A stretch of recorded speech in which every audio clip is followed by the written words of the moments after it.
Sir ನಮಸ್ಕಾರ. ನಮಸ್ಕಾರ.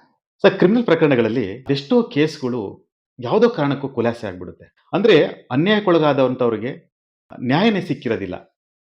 So ಅದಕ್ಕೆ ಏನು ನ್ಯೂನ್ಯತೆ ಅಂತ ಹೇಳಲಿಕ್ಕೆ ಬಯಸ್ತೀರಾ ಸರ್? ನೋಡಿ, ಈಗ ಪೊಲೀಸ್ ಠಾಣೆಗಳಲ್ಲಿ ಹ್ಮ್. ದಾಖಲಾಗುವಂತಹ ದೂರುಗಳು, ಎಫ್ಐಆರ್‌ಗಳು, ಹ್ಮ್. ಆ ದೂರಿನಲ್ಲಿರ್ತಕ್ಕಂತಹ ನ್ಯೂನತೆಗಳು ಮತ್ತು ಕೆಲವೊಂದು ಅಧಿಕಾರಿಗಳ ನಿರ್ಲಕ್ಷ್ಯದಿಂದ ಎಫ್ಐಆರ್ ಅಲ್ಲಿ ಬಿಟ್ಟು ಹೋಗುವಂತಹ ಒಂದು ವಿಚಾರಗಳು. ಹ್ಮ್ ಹ್ಮ್ ಆಮೇಲೆ ಚಾರ್ಜ್ ಶೀಟ್ ಹಾಕುವಂತಹ ಸಂದರ್ಭದಲ್ಲಿ ಹ್ಮ್. ಚಾರ್ಜ್ ಶೀಟ್ ಅಲ್ಲಿ ಸರಿಯಾದಂತಹ ವಿಟ್ನೆಸ್ಗಳ ಕಡೆಯಿಂದ, ಸಾಕ್ಷಿಗಳ ಕಡೆಯಿಂದ ಸ್ಟೇಟ್ಮೆಂಟ್ ತಗೊಳ್ಳದೇ ಇರೋದು, ಹ್ಮ್. ಮುದ್ದೆ ಮಾಡುವನ್ನ ಸಂಗ್ರಹಿಸದೇ ಇರೋದು, ಹ್ಮ್.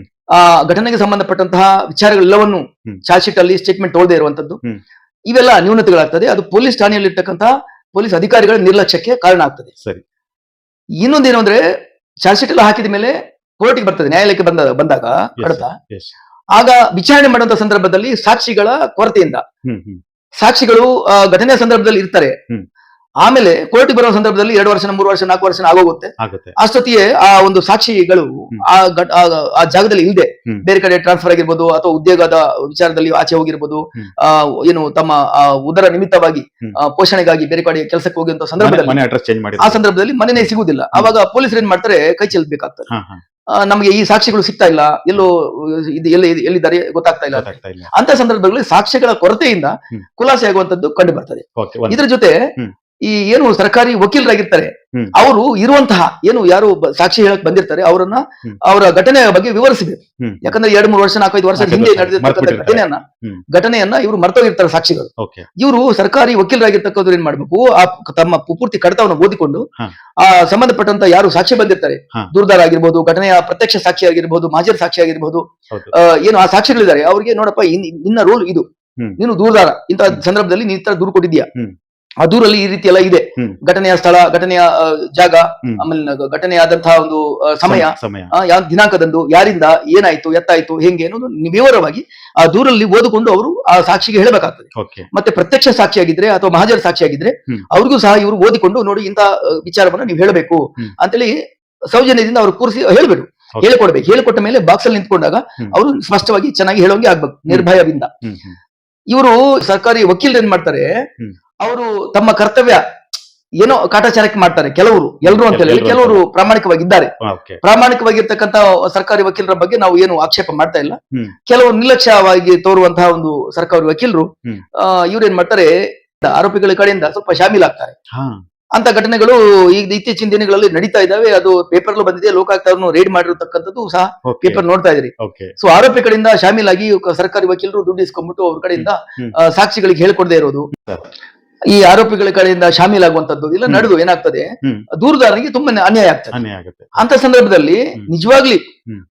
ಆರೋಪ ಮಾಡಿರ್ತಕ್ಕಂತಹ ಒಂದು ಕ್ರೈಮ್ ಮಾಡಿರ್ತಕ್ಕಂತಹ ಕ್ರಿಮಿನಲ್ಸ್ಗಳು ಹ್ಮ್. ಖುಲಾಸೆ ಆಗ್ತಾರೆ. ಖುಲಾಸೆ ಆಗ್ತಾರೆ. ನ್ಯಾಯಾಲಯದ ಆಪಾದಿತದಿಂದ ಆರೋಪ ಮುಕ್ತರಾಗ್ತಾರೆ, ಆರೋಪ ಮುಕ್ತರಾಗಿ ಹೊರಗೆ ಬರ್ತಾರೆ. ಹಾ.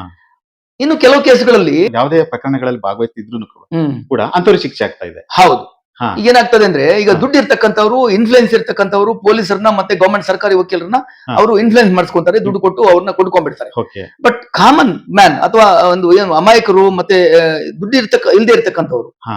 ಅವ್ರಿಗೆ ಯಾವುದೇ ಇನ್ಫ್ಲೂಯೆನ್ಸ್ ಇರುವುದಿಲ್ಲ, ಹಣ ಇರುವುದಿಲ್ಲ, ಮತ್ತೆ ಕೋರ್ಟಿಗೆ ಓಡಾಡ್ಲಿಕ್ಕೆ ಸಾಧ್ಯ ಆಗೋದಿಲ್ಲ. ಓಟಿಗೆ ಓಡಾಡ್ಲಿಕ್ಕೆ ಖರ್ಚು ವೆಚ್ಚಗಳು ಇಲ್ಲದ ಕಾರಣ ಹೌದು, ಅವರು ಅಸಹಾಯಕರಾಗ್ತಾರೆ. ಅಸಹಾಯಕರಾಗ್ತಾರೆ, ಹಾ. ಕೆಲಸ ಕಾರ್ಯ ಬಿಟ್ಟು ಬರ್ಬೇಕು. ಅಂತವ್ರಿಗೆ ಇವರು ಸರ್ಕಾರಿ ವಕೀಲರು ಸರಿ ಸ್ಪಂದಿಸೋದಿಲ್ಲ. ಸ್ಪಂದಿಸೋದಿಲ್ಲ. ಅಂತ ತಾವ್ ಹೇಳ್ತೀರಾ? ಎಲ್ಲರೂ ಅಲ್ಲ, ಕೆಲವರು ಕೆಲವರು ಕೆಲವರು ಪ್ರಾಮಾಣಿಕವಾಗಿದ್ದಾರೆ ಅಂತ ಹೇಳಿಲ್ಲ. ಹಾ, ಹಾ. ಹೆಚ್ಚಿನ ಒಂದು ವಕೀಲರು ಏನು ಸರ್ಕಾರಿ ವಕೀಲರಾಗಿರ್ತಕ್ಕಂಥವ್ರು ಹ್ಮ್. ಇವ್ರಿಗೆ ನ್ಯಾಯ ಕೊಡಿಸುವುದರಲ್ಲಿ ವಿಫಲರಾಗ್ತಾ ಇದ್ದಾರೆ. ಹ್ಮ್, ಹ್ಮ್. ಇಂಥ ಸಂದರ್ಭದಲ್ಲಿ ಅನ್ಯಾಯ ಮಾಡಿದವನು ತಪ್ಪಿಸ್ಕೊಳ್ತಾ ಇದ್ದಾನೆ, ತಪ್ಪಿಸ್ಕೊಳ್ತಾ ಇದ್ದಾನೆ, ನ್ಯಾಯಬದ್ಧವಾಗಿರ್ತಕ್ಕಂಥವನು ಸಿಗಾಕೋತೀವಿ. ಸಿಗಾಕೊಂಡು ಅವನು ಸರ್, ಈಗ ತೊಂದರೆಗೆ ಅನುಭವಿಸ್ತಾನೆ. ಕೆಲವು ಸಾಕ್ಷಿ ವಿಚಾರಣೆ ಸಂದರ್ಭದಲ್ಲಿ ಈ ಪ್ರಭಾವಿ ವ್ಯಕ್ತಿಗಳು ಅಥವಾ ರೌಡಿಗಳು ಇನ್ಯಾವುದೋ ಕಾರಣಕ್ಕೋಸ್ಕರ ಅವರನ್ನ ಸಾಕ್ಷ್ಯವನ್ನ ನ್ಯಾಯಾಲಯದಲ್ಲಿ ಸಾಕ್ಷಿ ಹೇಳೋದಿಕ್ಕೆ ಅವ್ರಿಗೆ ಎದುರಿಸಿ ಬೆದರಿಸಿ ಅಥವಾ ಇನ್ನೊಂದು ಹಣ ಆಮಿಷವನ್ನ ಕೊಟ್ಟು ಹೇಳುವಂತ ಸಾಧ್ಯತೆ ಇರುತ್ತಾ? ಅದು ನಡೀತಾ ಇದೆ ಇತ್ತೀಚಿನ ದಿನಗಳಲ್ಲಿ. ಹಾ. ನಮ್ಮ ಒಂದು ಕೇಸಿನಲ್ಲಿ ಹಾ. ದೂರುದಾರನಿಗೆ ಹಾ. ಅವನ ಪರವಾಗಿ ಬಂದು ಸಾಕ್ಷಿ ಹೇಳಬೇಕು ಅಂತ ಬಂದಿರತಕ್ಕಂತ ಒಂದು ಸಾಕ್ಷಿಗಳಿಗೆ ಹಾ.